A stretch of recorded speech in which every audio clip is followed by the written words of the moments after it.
আচ্ছা, এখানে কি বলা হচ্ছে যে আমরা একটা ট্রায়াল দিচ্ছি। কিসের ট্রায়াল দিচ্ছি? একটা নতুন একটা অ্যান্টি হাইপারসিভ এজেন্ট যার নাম হচ্ছে ওয়ান্ডারন। বেসিক্যালি এটা একটা হাইপোথেটিক্যাল কথাবার্তা, মানে এই নামে আসলে কোনো ড্রাগ আছে ওটা এরকম না, বরং এটা একটা হাইপোথেটিক্যাল একটা স্টেম দেওয়া হয়েছে।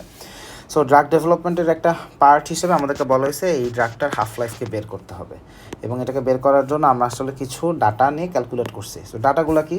ড্রাগটা দেওয়ার 15 মিনিটের মাথায় আমরা সাবকিউটেনিয়াস ইনজেকশন দিচ্ছি, বাট 15 মিনিটের মাথায় ড্রাগের লেভেল ব্লাডে 150 ইউনিট পার লিটার। 2 ঘন্টা 15 মিনিট পরে এটার লেভেল আসছে 37.5, আর 4 ঘন্টা 15 মিনিট পরে এটার লেভেল আসছে 9.4। তাহলে এখন প্রশ্ন হচ্ছে হাফ লাইফ আসলে কত, তাই তো? এখন আমরা হাফ লাইফকে আসলে কীভাবে ডিটারমাইন করি? আমরা আসলে এটা দেখতে চাই যে এই যে ড্রাগ যেটা দিছি সেটার কনসেন্ট্রেশন কোন মোমেন্টে এসে হাফ হইল, তাই না? যদি আমি 100 দিয়ে শুরু করতাম, সেটা 50 হইতে কত সময় লাগছে? যত সময় লাগছে সেটাই হচ্ছে আমার হাফ লাইফ। এখন আমার এখানে যে ডাটাগুলো দেওয়া আছে, এইখানে আমার দুইটা ইনফরমেশন দেওয়া আছে। সেটা হচ্ছে আমি যদি টাইম গ্যাপটা দেখি, আমরা এখানে একটা 2 ঘন্টার একটা ইন্টারভ্যাল দেখছি। আমরা এখানে একটা 2 ঘন্টার একটা ইন্টারভ্যাল দেখছি, এবং এখানে আমরা 2 ঘন্টা পর পরে মেজার করে দেখছি যে আসলে কতটুকু কমলো। তাহলে এখন আমার মাথায় আছে যে আমাদের এখানে 2 ঘন্টার একটা ইন্টারভ্যাল। স্যার আমরা একটু চেক করি যে কোনো একটা ড্রাগের এখানে হাফ লাইফ আসলে কত হইতে পারে।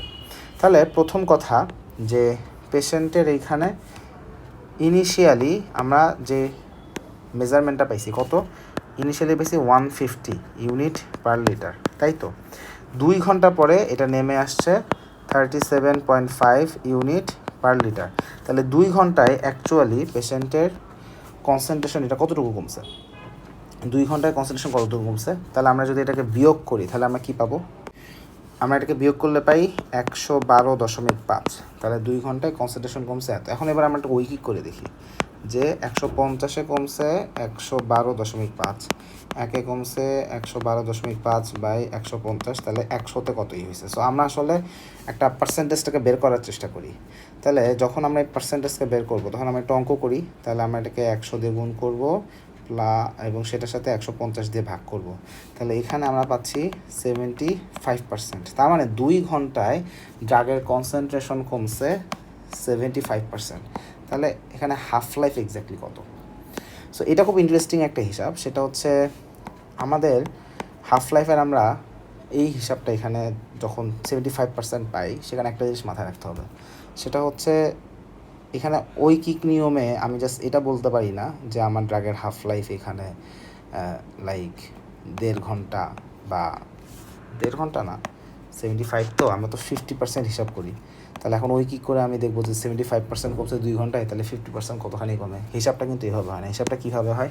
মনে করি একটা ড্রাগের কনসেন্ট্রেশন মানে একদম স্টার্টিং পয়েন্ট লাইক 0 আওয়ারে ছিল মনে করি 100। 1 ঘন্টার মাথায় যদি এটার হাফ লাইফ আসলে 1 ঘন্টা হয়ে থাকে, সেটা আসবে 50, বা যে কোনো একটা হাফ লাইফ হলো, মনে করে সাপোজ এটা হাফ লাইফ 3 আওয়ার্স, তাহলে 3 আওয়ার্স পর এটা হবে 50। এখন যখন 6 আওয়ার্স পর যখন আমি আবার দেখবো 6 আওয়ারে এই 50টা আবার হাফ হবে, তখন 25। তাহলে এই যে 75 কমলো, 75 কমতে কিন্তু আসলে তার টাইম লেগে গেছে 6 ঘন্টা। সো হিসাবটা আবার যদি আমি 9 ঘন্টার মাথায় এসে হিসাব করি, 25-এর অর্ধেক হিসাব করবো, 12.5 হবে। তাহলে এইভাবে আমরা আসলে হিসাব করবো। তাহলে 75 থাকলে সেটার অর্ধেক করতেছি, ব্যাপারটা এরকম না, বরং 75% কীভাবে 75% হয়েছে।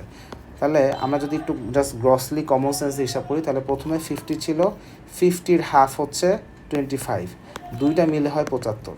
তার মানে 2 ঘন্টায় যদি তার 75% লস হয়, তার মানে প্রথম ঘন্টায় তার ড্রাগের কনসেন্ট্রেশন কমে 50 হয়েছে, সেকেন্ড ঘন্টায় ড্রাগের কনসেন্ট্রেশন কমে 25 হয়েছে। এইভাবে 75% আসলে লস হয়েছে। সো অ্যাকচুয়ালি পেশেন্টের ড্রাগের হাফ লাইফ আসলে 1 আওয়ার। সো এইখানে অ্যান্সার হবে 1 আওয়ার। আমি জানি অঙ্কটা একটু জটিল হয়ে গেছে, বাট বেসিক মানে আমার কাছে মনে হচ্ছে এটাই সহজ চিন্তা, যদিও একটু শুনতে জটিল মনে হতে পারে। তো আমরা আসলে কতটুকু কমছে এটাকে বাইর করব, এটাকে বাইর করে জাস্ট ক্যালকুলেট করব যে আসলে এতটুকু আসতে কত সময় লাগছে। সো এমনি হিসাব করলে জিনিসটা সহজ হয়। সো তাহলে আমাদের অঙ্ক অনুযায়ী এটা আসলে 1 আওয়ার, আর এক্সপ্লানেশন আমরা দেখতেছি এখানে আসলে 1 আওয়ার আছে। So answer is 1 hour.